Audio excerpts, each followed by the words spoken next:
no, don't get Larry with me. Don't get Larry. I've had enough noise. I spent last night with Prodigy. My mate Prodigy saying, they play this right trick on me, right? So we're going to this rave, right? I've got a big rave. And what you do is you get your tickets from some dodgy bloke in Camden Town, right? And it's in a field. No one knows exactly where it is. But that's all right, because we're all sorted out, right? So you don't know where it is. You don't know where it is. You don't know where it is. You're going to a rave, right? You don't know. You just go there. So anyway, I wound up in this field in Surrey, right? All on my own. They're bastards, them Prodigy blokes. They really are. But then I went out for lunch. Here's a funny thing, what you don't know, because you're not involved in the world of television like me. You know Eastenders, right? You know the two blokes that play the Grant brothers? Right? The Mitchell brothers, Phil and Grant, right? Do you think they're hard? No. Right? They're not. I went to McDonald's with them, right? And in the end we complained because the bloke serving us only had 3 gold stars, and we went, no way. We want a 5 gold star, man, or we're not eating here, right? They're not at all hard, right? But you know the bloke who plays Nigel jumped over the counter and gives the geezer a whacking. It's just amazing. You don't know what they're like. Oh, here, look. Have a look at this. Found out a new thing, right, that my microwave can do, right? Oh, it's fantastic, because it's Swiss-Japanese technology. You get a pineapple, right? Open it up like that. Put the pineapple in, like that. There you go. Press the buttons. Secret code, right? Press that. Leave it, like, 2 seconds. Open it up. And you get an apple and some pine cleanser, like that. It's fantastic, that is. You ain't got one of them. What have I got in here I can show you? All right. I tell her... I've told her 1,000 times. You know I'm a very good friend of Kate Moss, right? Very, very good. And I keep telling her, Kate, you don't need it. All right? Enough's enough. Leave it! All right? Simple as... here you go. You know, I've got this old woman who comes and cleans for me, this old Welsh lady, right? She leaves stuff in here, right, that I'd rather she... Like, always baffled me that, right? Horlicks. Whoever thought that was a good name for a drink? And this other thing, right? Trade Descriptions Act. Trade Descriptions Act. Shut up, right? Trade Descriptions Act. I bought this because I thought I'd get the Spice Girls, Danny Minogue, Kylie Minogue, and Patsy Kensit. But it turns out it's just something you have for your breakfast. So oh, look! She winds me up, right? She comes here, my old cleaner, right? And she brings her... I know she brings her old friends here when I'm not here. So what about if I turn up, right? What about if I turn up with a couple of my mates from Blur, right? I might turn up with Alex and Graham and Damon, right? And I might turn up with Oasis, with Noel and Liam and the other people who no one cares what their name is, right? Now, what are they going to think if they see that, right? They're going to know I've got old people in the flat and it's going to humiliate them. It really winds me up. And that, right? Corn caps. What the hell's that? No, because you'd only need Noel to come here after a couple of jars and think, corn, that's a word of food, and eat the damn things, right? It's just too much. Oh, here they are. Yeah. This is, Am I allowed to tell them now? Because the announcement hasn't been made. Well, it hasn't been made, but it will be made shortly. And there's the publicity photos that we've had done. I am joining Oasis. I'm very happy to be able to tell you that. You're the first people to find out. I can't stop long, right? Normally, obviously, this time of night, I'd be out and about. Right, don't take a piss, right? This is where my auntie lives. She wanted to be a Catholic priest, but she's a woman, so she couldn't be a priest, and also she's a Catholic. So she just works in the laundrette, but she still takes confession, right, in the laundrette. So don't take a piss, my auntie.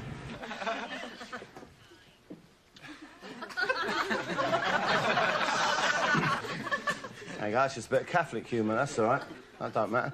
Oh, another programme. Here's another programme that I made. I went down Southend, right?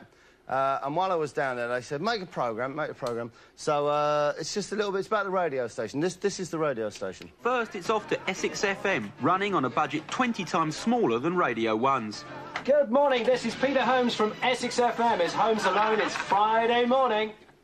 Isn't it amazing Harry Enfield, where he gets his ideas from for his characters? They must just come out of his head completely like that, mustn't they? Good morning, it's Holmes Alone. And, of course, it's the final day of Destination Password. Robbie D's going to be out and about once again today. Now, if he comes banging on your door... Walsingham Road, Southend-on-Sea, Walsingham Road. You're going to be flying to that destination in Europe from Stansted with a friend, a lover, whoever it is. You've got a day trip there. Now, today's destination is Rome. So you make sure you keep that one tucked in your pocket. Rome. Robbie D, who's sort of our roadshow man, front man, if you like, from the radio station, went out during the breakfast show knocking on doors of the people who have written to us. And the idea is that I've given the password out that morning, which was all... That's why I'm not very good on telly, isn't it? I can't do that, can I? And I'd say the password I'd given out that morning. I wouldn't say it properly. The password I'd given out that morning. He's much better than me. ...is the destination that the person would be flying to. So he knocked on the door, surprised them. If they delivered the password, then they won the day trip to the European city. Anyway, here's Robbie, off he goes. Excuse me, can you tell me where Walsingham Road is, please? That's what he's looking for, right? You've got the Walsingham Road. That's where he's going, because that person, when he knocks on their door and answer, they say the password, which is Rome. They've been told that, right, on the phone, and they win a holiday to Rome. So at first he's got to find Walsingham Road. No idea. You've got... Oh, right, OK, I'll ask these ladies. Thank you. Excuse me, ladies. Do you know, can you tell me where Walsingham Road is, please? Walsingham? Walsingham Road. Nobody knows where Walsingham Road is. Oh, and I don't know where I'm going. Do you know where Walsingham Road is? Walsingham Road? Down here, yes. It just gets a little slightly... Sorry, hang on a minute. Down here, yes. I thought that was Linda Evangelista for a minute. But Slightly worrying, just a little bit tingly, a little bit worrying, in that, you know, we want to find the place and get the thing done so that we can get onto the radio. So it's just getting a little bit tight for time now, but I'm sure we'll be OK. Of course you will. You'll find it. Walsingham Road. Ely Road is there. Ely Road is there. I'm in the Grove. Turn the map round. You've got it upside down, Robbie. There you go. That's better. Oh, I can't believe this. Must be just round the corner. Excuse me. Can you tell me where Walsingham Road is, please? No, mate, we're just burglars. We don't really know where we are, to be honest. Excuse me, Walsingham Road? Good Lord. OK, thanks very much, Can I come forward? Thank you very much. Uh-huh. Walsingham Road. He's asking him where Walsingham Road... I just wondered, this is just between me and you. Take a very close look at that man in the green top. No. What do you think he does for a living? Plumber? Roofing felter? Shop fitter? Drainage unblocked? I don't know. Walsingham Road. Further down, mate. Have a look at the Can I van. go to it round here? Go Pardon? bottom here. Next right. Thank you very much. Hooray! Next right, thank Personal you. trainer. Excuse me, Walsingham Road? Yeah? I haven't. No, it's over here, isn't it? There it is. I can see the name tag. I can see the name tag. Thank you. Yes! Thank you. Found it, Walsingham Road. Right, we'll get on with it now. OK, so he's And here found it is. Walsingham Road. Bell not working, it says here. Oh, I won't bother ringing the bell then. Knock instead. I'm looking for... Well, I hope there's someone in. There certainly should be. There must be, and they're going to Rome. I'm just praying like anything there's someone in. Come on, answer the door. It's not looking too good, is it, at the moment? Go round the back. Robbie, It's not looking too good at all. go and have a look round the back. Let's go round the back, see Go if on. I'll enjoy it around there. I don't normally do this, just run round people's houses, of course, but... No, you're obviously we'll not see what we're proud. doing. Come on. There's nobody in whatsoever. I don't believe it. I was dreading a morning like this. I can't believe it. Try next There's door. nobody in. Try next door. I wonder if there's anybody next door. No, there's nobody around at all. What? No, try next door. I wonder if there's anybody next door. No, there's nobody around at all. That ain't next door, Robbie. Anyway, well, here I am. I'm at number Walsingham Road, Southend-on-Sea, and there's nobody here at all, Pete. That's the problem. What a stupid woman. She's been phoned in advance. Hello, Mr. to Walsingham Road. Yeah. Robbie D's going to be coming to your house, knocking on the door, answer it, say Rome, and you've won a trip to Rome. And she's not in. Every day this week, people have been in, and we deliberately pre-phoned this person to make sure that they were in. It wasn't a stipulation that you had to be on the phone, but obviously if we could make sure the person was in, then great. So this week, we've been to a school, we've been to an office, we've been to somebody's home. It's all gone swimmingly. This morning, oh no, the person's out. So, sensibly, thought, I'll try next door. He didn't, actually. Sensibly, he knocked on the back door and thought that was next door. But nonetheless, right, what an idiotic woman to not be there when Robbie came. I mean, just let's go back again to Robbie arriving at Walsingham Road. Yes, good morning, Peter, and here we are once again on the final day of Destination Password in Walsingham Avenue. Oh, you big dope.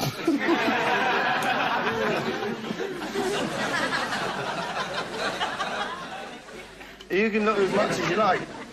You're in the wrong road, you big dope. Right, we'll come back to him in a minute. Just before we do, right, while I was here, I discovered a woman who's kind of... she's haunted me. This woman has haunted me. How hard do you think you work? Yeah, pretty hard. I work pretty hard. I have to do this programme, right, plus I have to go up to Yorkshire and do Heartbeat, plus I have to double up in EastEnders as Big Ron, right? But no one in the entire world works as hard as this woman. Get a pen and paper and work out, if you will, this woman's hours. I get up at about 4:10 in the morning, and I drive. It takes me about an hour to drive into the studio. Right, she gets up at 4:10. Let's give her 20 minutes to have a shower. She doesn't waste time washing her hair, right? 4:30. It takes her an hour to get from home to the studio. That's 5:30, right? So I compile and present the travel bulletins, and that goes on through the rush hour till the first part of the afternoon. OK, so what's that? Say 2 o'clock. So 5:30, she works until 2 o'clock, right? And then what, you finished? I go home, have a sleep and have something to eat or whatever, and then come back and do love songs from 10 till 2 in the evening. Right, so you come back, you do love songs from 10 o'clock at night until 2 o'clock in the morning. Say you get away from the studio at 2:10. We know it takes you an hour to get home, that's 3:10. And you have to get up at 4:10 and come back and do the traffic. But surely, if you work those kind of hours, you'd be a nervous wreck on the point of breaking down all the time. Essex FM, Foreplay, Take That, Brian Adams, Squeeze and Shanice. And we're wrapping up the show with a great tune, live version of Simply Red's Holding Back the Years. Good night. And now she's got to drive home for an hour, and just as she pulls into her drive, she'll meet her own car coming out again to go and read the news and weather. Anyway, back to Bobby FM, and his visions of the future. Well, I'm obviously in radio, and I love radio, but I'd have to say television. You know, light entertainment stuff is what I really want to do. Ultimately, because I think my strength is being with people. Yeah, but they're never there when you turn up, though, are they? But, I got into radio, and I know I have the talent to get into TV. It's just getting that lucky break. That's all I need, is that break, and I'll be there. Where? Hello, Robbie M, Essex FM. Robbie, hello, it's Lydia here over at the BBC, Light Entertainment. How are you? Fantastic. Yeah, we're very keen to have you on board over here at the BBC. I was wondering if you might be able to pop over to the BBC this afternoon. Sure. You know where we are? I'll see you shortly at the BBC. Super. Thanks a lot. Wow. That was the BBC. You know, I told you my big break would come. I told you I'd be there, and here we go. The BBC. Excuse me, mate. BBC. Do you know the BBC?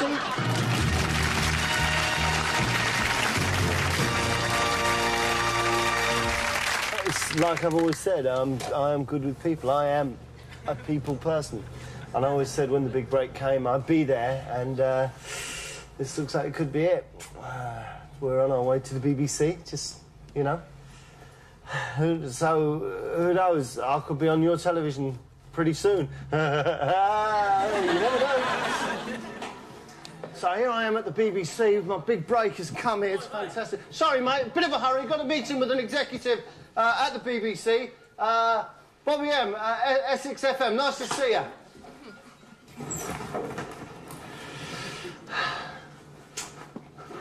Thanks very much. OK, so here we are at the BBC. Fantastic. You know, for my big job interview. And can't believe it. There doesn't seem to be anybody there. Oh, I'll try next door. No, there's nobody there. I can't believe it. I'll telephone around. It's the first time it's happened to me today. I've come to the BBC and what's going on here? Here I am in Hollywood Corner. And this is where I've put all the gifts that have been given to me over the years by my friends and celebrity friends from around the world of show business. This is particularly nice. I was particularly pleased to receive this. I think it's a family dart set.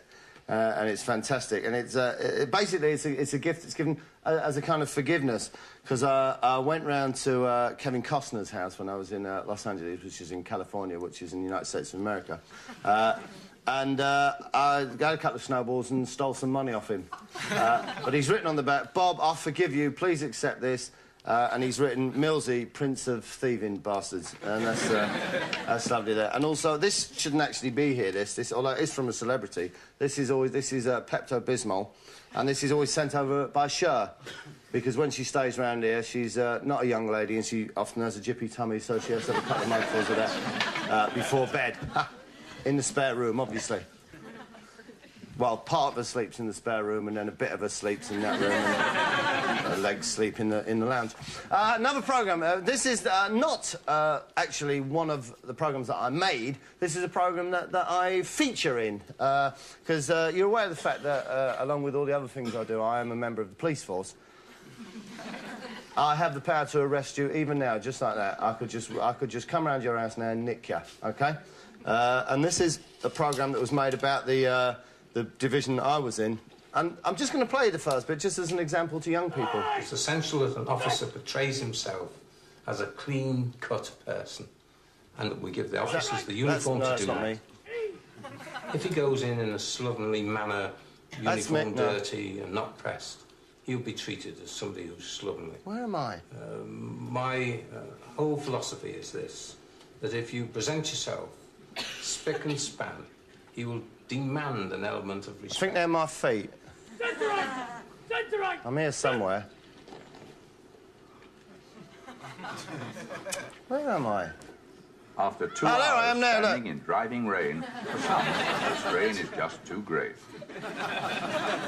Turned up pissed on parade, basically. It happens sometimes like that.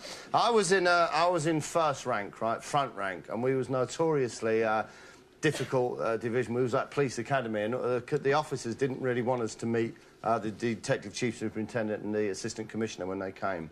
If you ask the first row of officers to come to attention and produce to me the battens.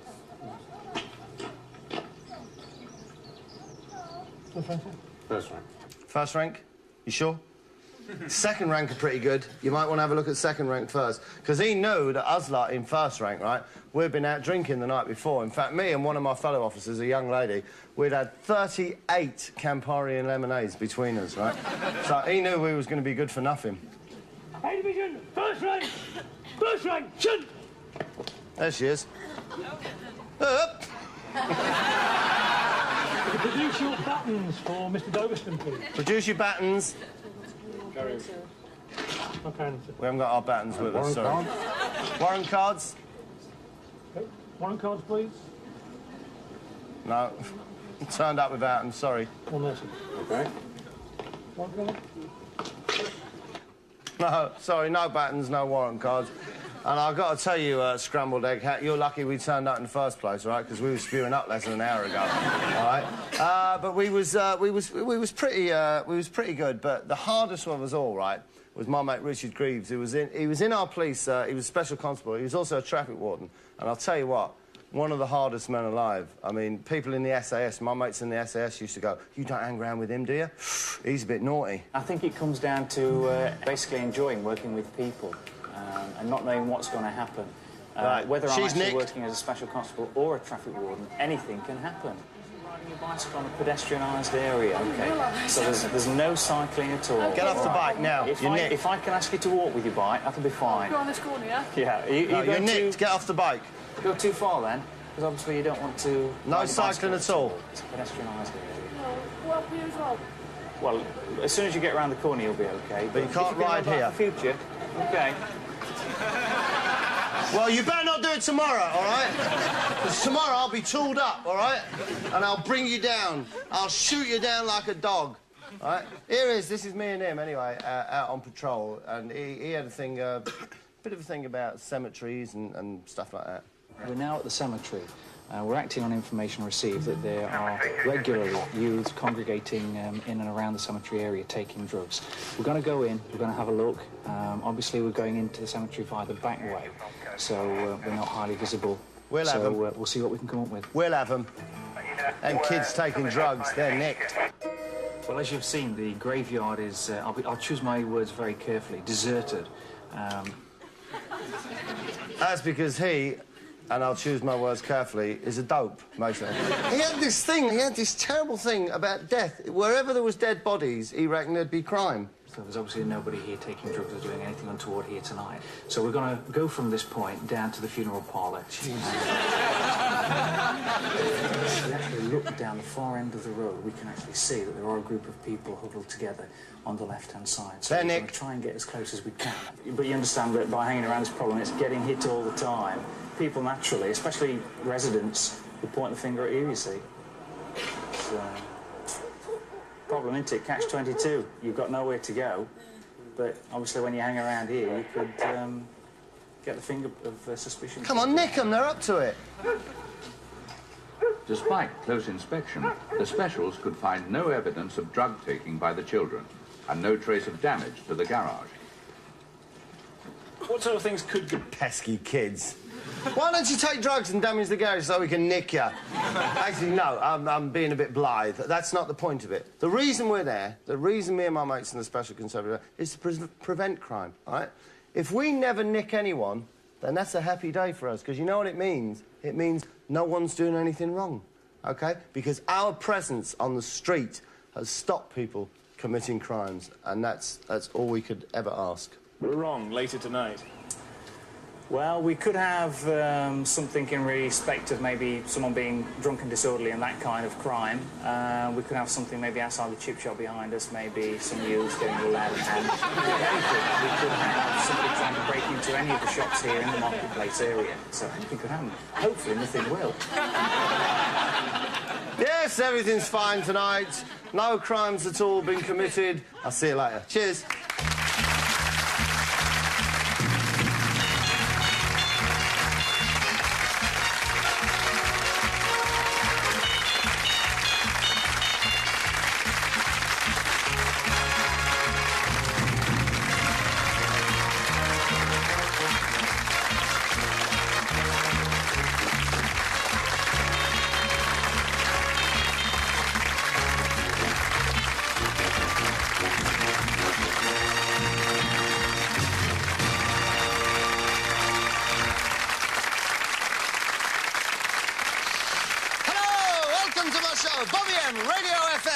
Like to work... Well... I better try the studio next door. Hello, Bobby M, Radio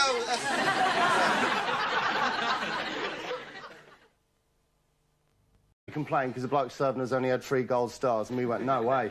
We want a 5 gold star, man, or we're not eating here, right? They're not at all hard, right? But you know the bloke who plays Nigel jumped over the counter and give the geezer a whacking.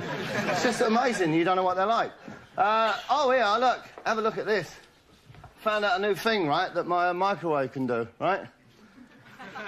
Oh, it's fantastic, because it's Swiss-Japanese technology. You get a pineapple, right?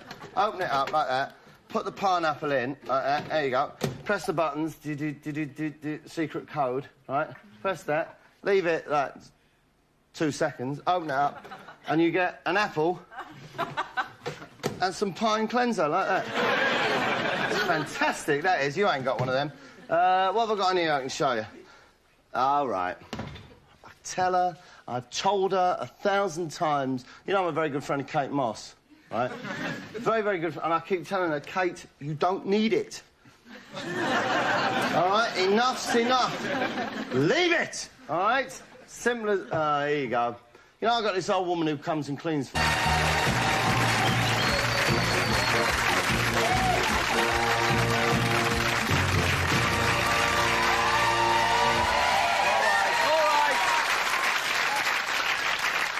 No, don't get Larry with me. Don't get Larry. I've had enough noise. I spent last night with Prodigy.